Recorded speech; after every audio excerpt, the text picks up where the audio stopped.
I'll show you one more image and then I'll get right back to you. Let's give that image as well, friends. The response to Iran's post comes from the Israeli army spokesperson. Here is a video of Iran showing its own attacks.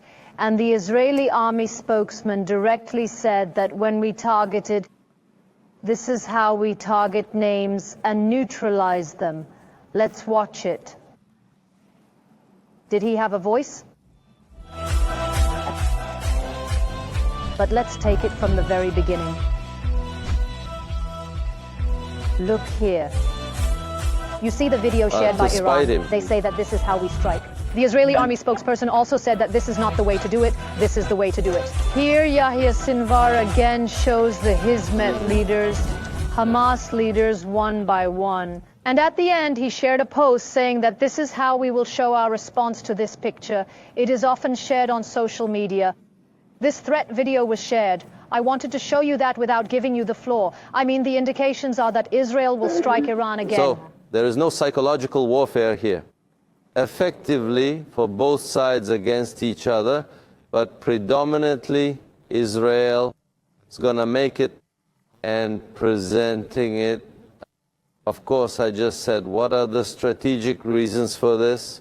Why is Israel rebuilding to start a process? Because look at Donald Trump, management.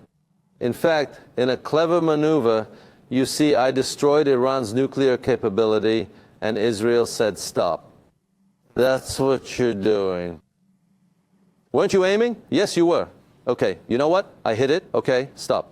Actually, of course, Israel has never seen Iran not just because it has nuclear capability. It sees Iran as a strategic danger and a country that needs to be dismembered. So even if Iran is an angel, Israel will kill it. So this is its intention. I mean, Iran is not an angel either, but it is still attacked by Israel, innocently or unjustly. So now it is necessary to say that too. But the thing is, no matter what Iran does, it is not possible to stop Israel logically and conscientiously. Israel will attack it again.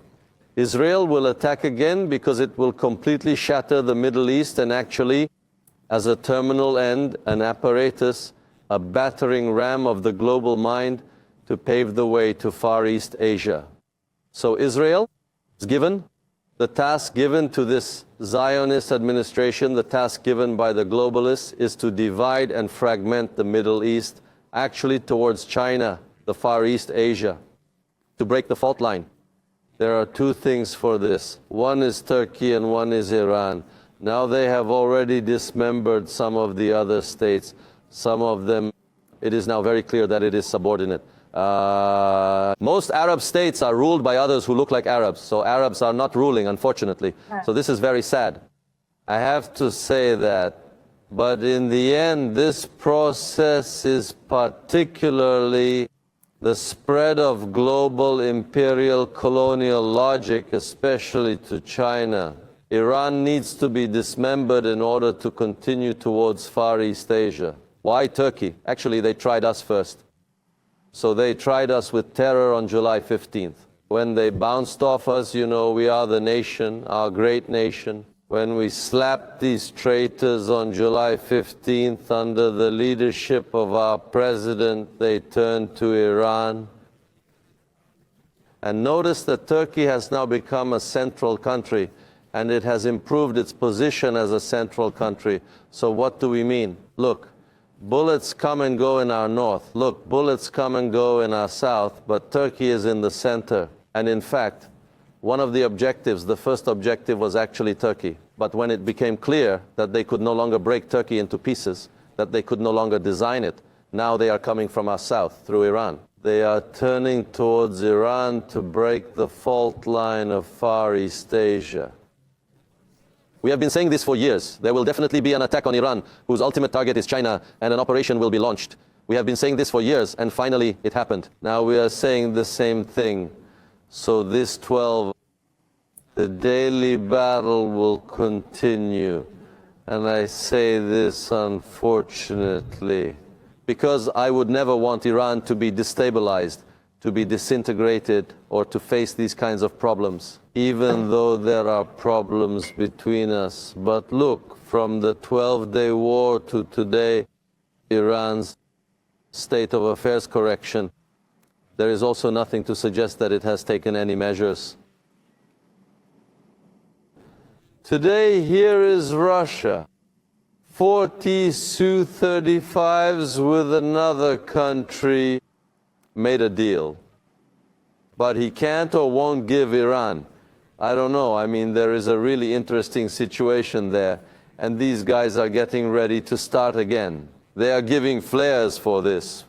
I mean, if such a situation happens when Israel comes and hits Iran again, what Iran can do is counter again with missiles, as a general estimate of how many missiles it may have produced so far. Of course, this is open source information based on comments made by military experts. 100 missiles per month. Iran can produce 100 missiles per month. If he buys some from left and right, that's a few hundred missiles from Pakistan. When we look at it now, so look, number of missiles used in the 12-day war, around 2,000, 1,500, 2,000. So they also have figures. Now that this is the case, if Iran does not take additional measures, Iran will face a second wave of attacks. Troubles, it might start to happen. So let's say that too. You know, both strategically and militarily, we are starting to hear the footsteps of a new war. We started. For this, Israel first does what is called securitization in security theories. First, it antagonizes. How does he antagonize? Here it says, look, my leaders say they are going to assassinate us or something like that. Now, for example, Iran should come out and deny this. I mean, even if it sticks, it should deny it, which means I don't think they did it. Let me say that first. Officially, they should say that Israel is making it up, that it is looking for excuses for itself, but it is silent now. When we look at it, there is a military preparation. I mean, there is none. For example, what about Russia, at least so far? For example, I know because Iran defense minister, for example, he went to China. I mean, he demanded weapons from China. He demanded missiles. He demanded PL-15s. He demanded J-10s. But nothing came out. I mean, it should have come by now, because Iran is under a clear threat now. It is very clear. In the same way, there was an interesting statement from Russia. If Iran had asked for it, we would have given it to them, or something like that. So it is a strange situation. It is as if a hand has made Iran open and vulnerable to Israel. Iran is a second Israel. It is not easy to understand how they managed to do this, but what we understand is that Iran is a second Israel. Iran is not yet ready for war, sir. I mean, it has not been able to make this preparation. It comes to mind that the referendum is counting on the missiles they have. Here you see that as long as you cannot prevent Israeli airstrikes, your missile launches will be limited. I mean, it will only go so far. The important thing is that you hit Israel's air force in the air. The Israeli Air Force's use of missiles, especially the Delia missiles, their interceptor air-to-air missiles. So you need air-to-air missiles, and the provision of them is not there, so there is no noise. It is in an interesting silence. Let me say one more thing as a guess. I mean, of course, Israel first gave this signal, and now it has lit the flare. Of course, the US, Donald Trump, does not want to open a new front with Iran after Ukraine. But the timing of this is also very important.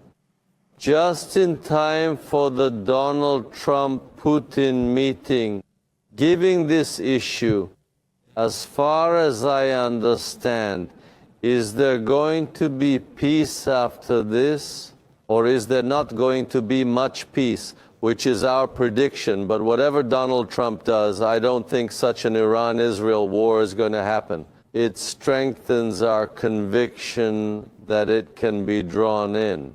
As such, The next stage of this is probably, you know, if you remember, there were explosions in a port in Iran. There were assassinations. So these are important flares before the war. After that, if some similar events develop in Iran, it means that they will strike in the final phase. In other words, as security experts, we are closely following the developments in Iran, but I underline it again. I mean, Iran should definitely have acquired especially air-to-air and surface-to-air defense missiles by now, so that Israel, they should have upgraded their radar systems as soon as possible. It should have been upgraded because Iran's current radar systems can only see the F-35s from 40 kilometers away. This is a very big deficiency. So Iran still cannot control the airspace. Iran cannot lift planes. It cannot lift fighters. So this tactical situation has unfortunately not changed. I wish it had changed. If only we could have seen it change by now. At least a strategic balance could have been created against Israel through Iran. So nothing happened with Russia. Nothing happened with China. Iran could have cooperated very closely with Turkey, but it didn't. We are really facing an interesting Iran policy. Yes, Mr. Ear, I actually thought about this while you were talking. At first, when Iran was subjected to these attacks, when the command staff was destroyed overnight, when scientists were eliminated, how unprepared Iran was when drone centers were established. However, the helicopter of the chieftain was considered, and there was that radio attack on Hezbollah by Khamenei, but Iran was again unprepared. At the point we have reached today, you and Israel think that Iran is still unprepared today, while Israel still maintains this threatening attitude after the 12-day war, and that the enemy will strike again.